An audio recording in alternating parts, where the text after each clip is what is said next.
Got the hood off finally. Unfortunately, the hood ornament was melted pretty bad underneath, and the letters on the hood, I tried getting those off, and the pot metal behind it all melted. So the hood letters, hood ornament are no good. The hood's warped up, but that's okay. I got a good hood. So let's take a look at this motor a little closer. Okay. It appears that the windshield wiper, vacuum windshield wiper motor completely melted and fell down on top of the distributor. That's what all that stuff is there. And it looks like it got the cap. Who knows what else internally. Looks like it needs a coil. Okay.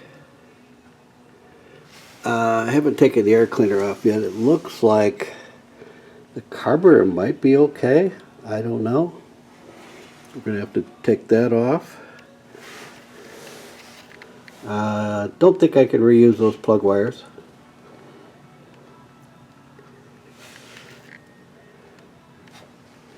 Actually, the generator doesn't look too bad. It might be good. We'll have to take a look closer look at that.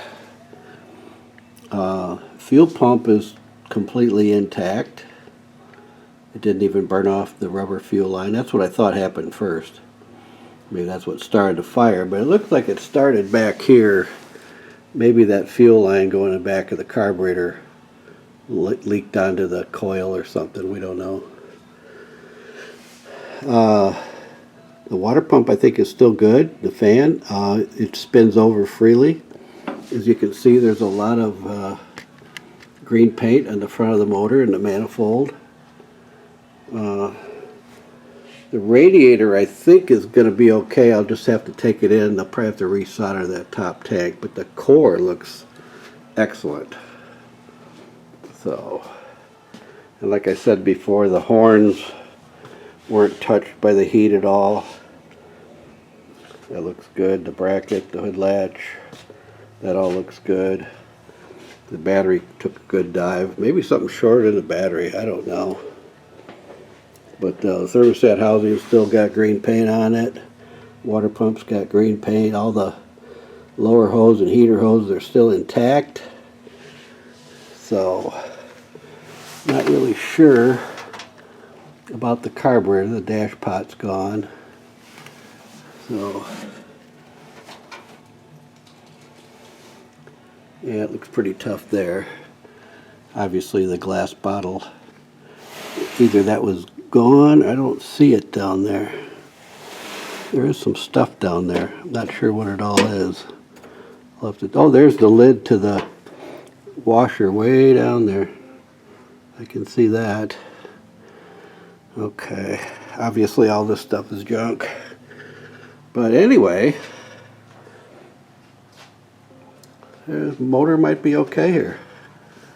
So, not sure when I'm going to have time, but I'm going to go ahead and pull that air cleaner off.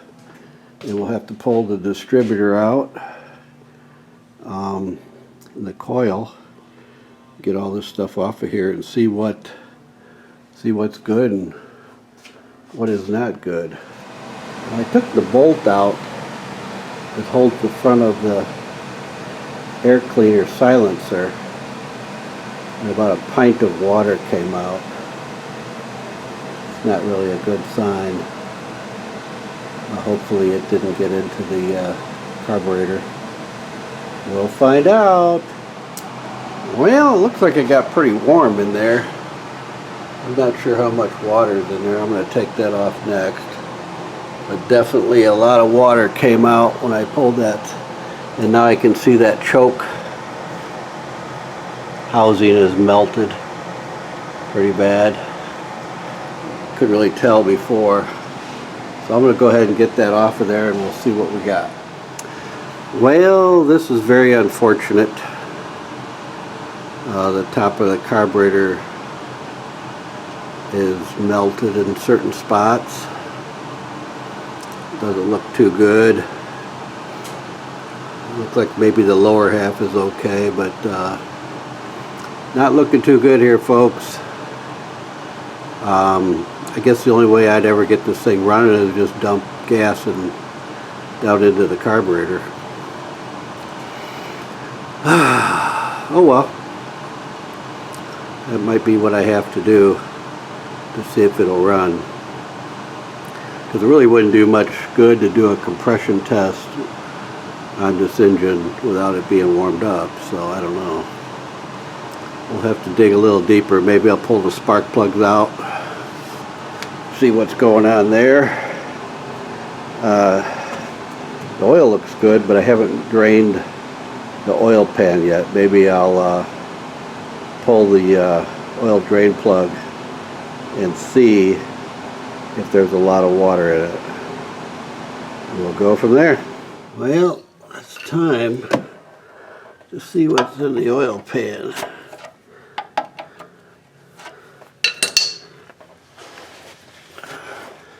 I know I'm going to get all oily doing this. I just want to crack it open and see what comes out.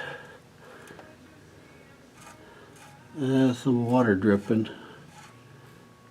Not bad though. Not yet anyway. Let's keep going, see what happens.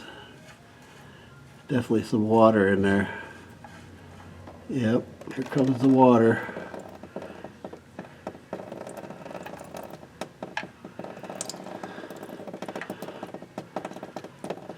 I don't know how much. Now the oil wasn't over full on the dipstick, so I don't know how much is in here. Oh, way more than I thought.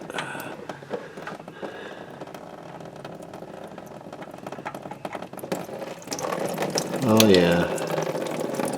That ain't what I wanted to see, folks. That is not what I wanted to see.